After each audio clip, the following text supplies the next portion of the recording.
Comment se remettre d'une telle défaite et d'une si grande désillusion une semaine tout juste après la lourde défaite de Kamala Harris face à Donald Trump? Le Parti démocrate doit trouver de nouvelles figures pour incarner l'opposition aux Républicains à partir de janvier prochain. Jean-Éric Brana est avec nous. Bonsoir. Vous êtes spécialiste des États-Unis, maître de conférence à l'Université Paris 2 Assas. Alors 7 jours ont passé. Le lendemain, c'était très difficile de sortir un seul facteur explicatif. À une semaine après, comment vous expliquez non pas une telle défaite, mais une telle déroute de Kamala Harris?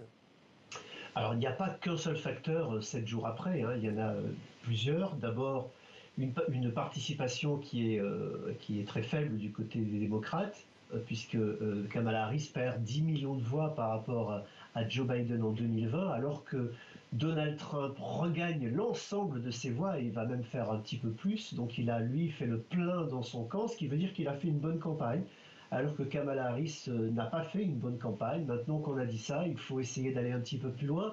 Les facteurs qui apparaissent comme très clairs, c'est d'abord que l'économie était encore fragile aux États-Unis et que le ressenti de cette économie était négatif pour l'ensemble des Américains, qui reprochent à Joe Biden de ne pas avoir assez agi sur l'inflation et de l'avoir imposé cette hausse des prix. Mais il n'y a pas que cela, il y a également un vote de réaction, le vote de ceux qui grondent parce que l'Amérique de gauche, progressive, va trop vite. Elle va trop vite dans ses changements, elle va trop vite dans les changements sociétaux, elle veut imposer un changement de société à beaucoup de gens qui n'en veulent pas.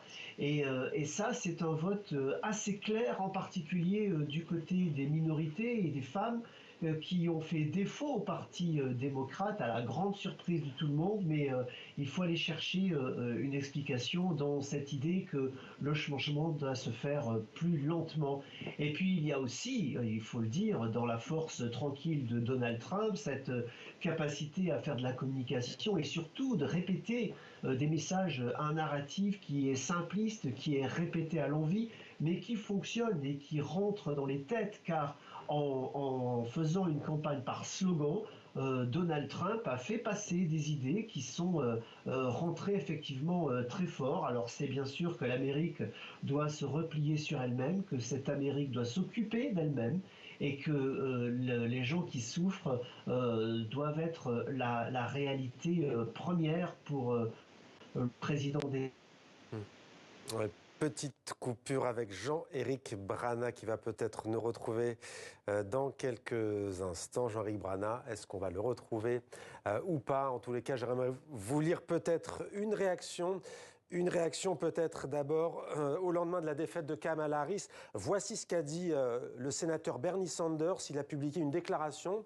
Je vais vous en lire quelques extraits puisqu'on parle ce soir des facteurs qui ont expliqué la défaite. Voilà ce qu'il déclare. Il ne faut pas s'étonner qu'un parti démocrate qui a abandonné la classe travailleuse se rende compte que la classe travailleuse l'a abandonné. D'abord, c'était la classe ouvrière blanche et maintenant, ce sont les travailleurs latinos et noirs, alors que les dirigeants démocrates défendent le statu quo. Le peuple américain est en colère et veut du changement. Et il a raison. Jean-Éric Brana, la liaison est de retour. Ces mots de Bernie Sanders, qui représente, rappelons-le, l'aile gauche du Parti démocrate, on ne sait pas si c'est un aveu, si c'est une reconnaissance, si c'est un constat d'échec. Ils sont terribles en tout cas. Et puis en plus, ce n'est qu'une partie du problème, parce qu'on ne parle plus uniquement des travailleurs aujourd'hui, pardon, mais c'est beaucoup plus large que cela, et c'est pas simplement les travailleurs latinos ou noirs ou les femmes. Encore une fois, il y a quelque chose de plus profond dans le sociétal et dans l'Amérique qui est proposé demain. Moi-même, j'avais écrit que Kamala Harris était l'Amérique du futur. En réalité, elle se choisit un autre futur, l'Amérique. Elle est en train de dire qu'elle veut pas de ce qu'on lui propose actuellement. Pour sortir de la polarisation, elle veut qu'on arrête de lui imposer un changement. C'est un message qui semble assez clair aujourd'hui et qui va être mis en place par Donald Trump, qu'on le veuille ou qu'on ne le veuille pas. Alors ça, ce sont les propos de Bernie Sanders, mais c'est intéressant parce que, non peut-être pas à l'opposé, mais Nancy Pelosi, on ne peut pas dire que ce soit forcément l'aile gauche du Parti démocrate, elle dit qu'ils auraient pu gagner, les démocrates, si Joe Biden s'était retiré plus tôt. Est-ce qu'il n'y a pas là, par rapport aux propos de Bernie Sanders, plutôt un déni ? Je crois que Nancy Pelosi se trompe totalement. En réalité, Elle voulait que Joe Biden se retire, mais elle le lui a dit uniquement au mois de juillet, pardon, mais elle pouvait faire exactement le même numéro au mois de janvier, hein. Ça aurait été certainement plus percutant. Et une fois qu'il le fait, elle continue à le blâmer. Je trouve que c'est indigne et que à partir du moment où Joe Biden a accepté de se retirer, ce qui était déjà assez dur pour un homme politique de laisser la place, hein. Il aurait pu, et personne n'aurait pu l'empêcher, il aurait pu continuer jusqu'au bout. Il a donc joué le jeu. Je crois que de ce côté-là, comme je le disais, c'est pas très digne de lui faire porter le chapeau à la fin. Tout le monde l'a salué quand il est parti. Eh bien, continuons à le saluer et disons que la campagne qui a été menée, comme je le disais, n'a pas été une bonne campagne et n'a pas suffi à faire gagner Kamala Harris. C'est la seule réalité que nous avons devant nous aujourd'hui. Ce qui est intéressant aussi, c'est qu'on le voit, les lignes bougent. Vous le disiez d'ailleurs, c'est pas seulement une question de communautés afro-américaines, latino, musulmanes, arabes, de communautés juives. Ce sont des communautés dont on s'interroge souvent, hein, sur le vote plutôt démocrate, plutôt républicain. Mais je vous prends l'exemple de l'avortement. Vous savez qu'il y a eu des référendums, bien entendu, je parle sous votre contrôle. Et il y a parfois des femmes qui ont voté oui à l'avortement, qui tiennent à ce que ce droit soit défendu, mais pour autant, elles ont voté Donald Trump. Ça peut paraître paradoxal, mais en même temps, ce sont peut-être des femmes qui ne sont pas satisfaites, par exemple, sur la question de l'immigration. Est-ce que vous diriez qu'au même titre qu'en Europe, il y a une montée du populisme s'agissant de la question de l'immigration, que les États-Unis vivent la même chose en ce moment ? Oui, oui, absolument. Et j'avais beaucoup averti, moi, là-dessus. On avait déjà l'exemple de 2022, hein. Souvenons-nous quand même, la question de l'avortement était déjà sur la table. L'immigration clandestine, hein, pardon, le mot est important. Bien sûr, mais je parlais de l'avortement puisque vous le signaliez. Et en 2022, Ron DeSantis venait de passer sa loi qui limitait à 6 semaines l'avortement et il a été réélu triomphalement. Et cette fois-ci, Donald Trump est réélu très fortement en Floride alors qu'il y avait un référendum et qui est presque passé. C'est-à-dire qu'il a presque atteint les 60% qui étaient requis. Effectivement, la question migratoire a beaucoup compté dans la tête des gens qui estiment que la frontière est une passoire. Mais ça aussi, on le savait, c'était un phénomène qui montait très fortement, y compris dans des villes très démocrates. Los Angeles, Chicago, New York sont des villes qui ont beaucoup souffert de l'immigration et les maires ont été débordés par cette question-là. Donc on attend, les Américains attendent de Donald Trump qu'il y ait une réponse pour l'immigration illégale. Le problème, c'est que avec ces premières nominations, on se rend compte que c'est pas simplement l'immigration illégale qui va être visée, puisque ce sont des gens qui ont été beaucoup plus loin dans leurs propos. Alors on va attendre de voir, mais dans les intentions telles qu'elles sont traduites par ces nominations, il y a de quoi être un peu inquiet quand même. Vous voulez dire virage très à droite, voire à l'extrême droite ? Absolument, et ça va sur une attente du peuple de l'extrême droite et de droite, hein, qui réclame des mesures très fortes. Rappelons quand même quelques-unes des promesses du candidat Donald Trump, qui est de renvoyer 10 millions, 11 millions de personnes. C'est pas rien, il n'y arrivera pas. Mais le ministre qui vient de nommer à la sécurité intérieure propose d'en renvoyer 1 million par an. Donc ça fait en 4 ans 4 millions. Ce serait déjà assez incroyable, ce serait une véritable chasse à l'homme aux États-Unis. Est-ce qu'ils vont se diriger vers ça? Maintenant, tout est ouvert. Alors, on va parler maintenant des noms, comment le Parti démocrate peut se renouveler. Mais tiens, d'ailleurs, peut-être un mot, on parle beaucoup d'une victoire large des Républicains. En fait, c'est une victoire de ce qu'on appelle le Trumpisme, et que sans ce visage, sans cette bête politique, les Républicains auraient peut-être perdu face aux démocrates d'ailleurs. Ce n'est pas seulement le Parti démocrate qui est confronté à cette question du renouvellement des dirigeants politiques en son sein, mais s'agissant des démocrates, qui peut désormais prendre le leadership, pour utiliser un anglicisme, de l'opposition dès janvier prochain. Rappelons que le Sénat est tombé sous l'escarcelle des Républicains et que la Chambre des représentants est sur le point de l'être également.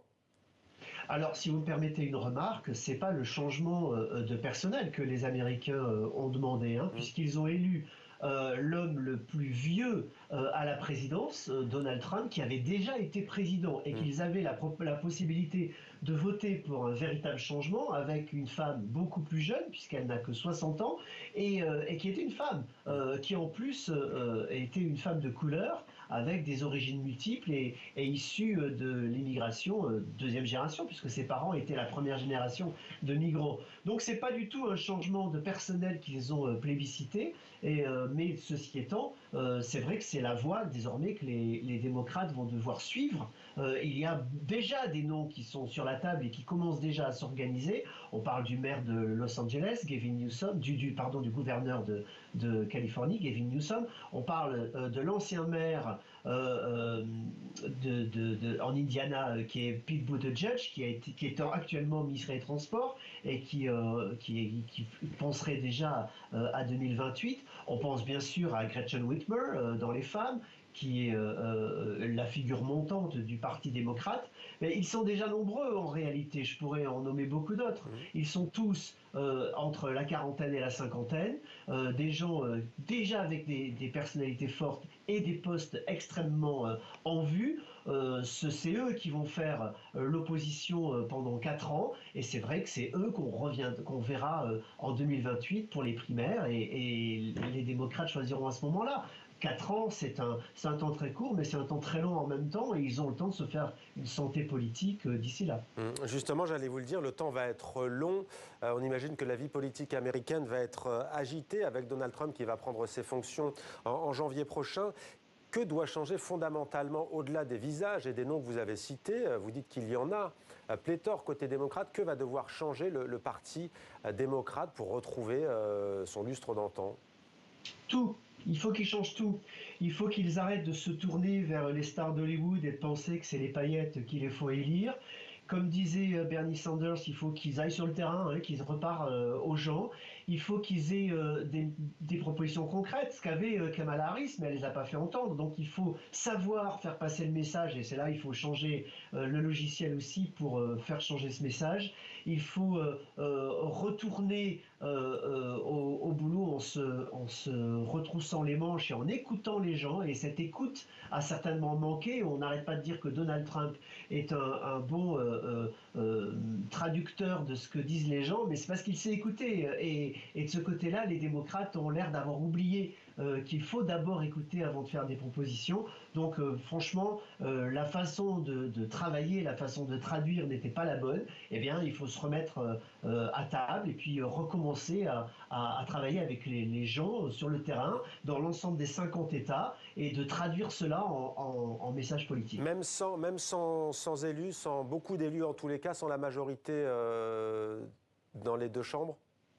Alors, ils ont beaucoup d'élus, je le précise quand même. Au Sénat, ils ont suffisamment d'élus, ils en ont 46, plus les deux indépendants. Ils en ont suffisamment pour faire de l'opposition, pour faire du filibuster, qui est un moyen d'opposition. C'est-à-dire qu'on parle pendant très longtemps, mais il suffit de menacer souvent de filibuster pour faire tomber des projets de loi problématiques. Ils n'ont pas la majorité à la Chambre, mais ils ne sont pas très loin, c'est-à-dire qu'ils ont les moyens de faire du blocage et de discuter en tout cas nez à nez avec les démocrates, avec les républicains, et d'aller essayer de construire des coalitions avec certains modérés sur certains textes pour pouvoir faire avancer des idées qui leur tiennent. Ils ont des gouverneurs, ils ont des maires, ils ont des responsables dans l'ensemble de tous les États. Ils peuvent donc faire un vrai laboratoire en politique. Non, ils ne sont pas sans élus, et justement, comme c'est un État fédéral, ils ont les moyens de faire du lobbying, de faire avancer beaucoup de leurs idées si vraiment ils en ont la volonté politique. Merci beaucoup Jean-Éric Brana d'avoir répondu à nos questions. Une semaine tout juste donc après la victoire de Donald Trump sur Kamala Harris. Merci à vous pour votre éclairage.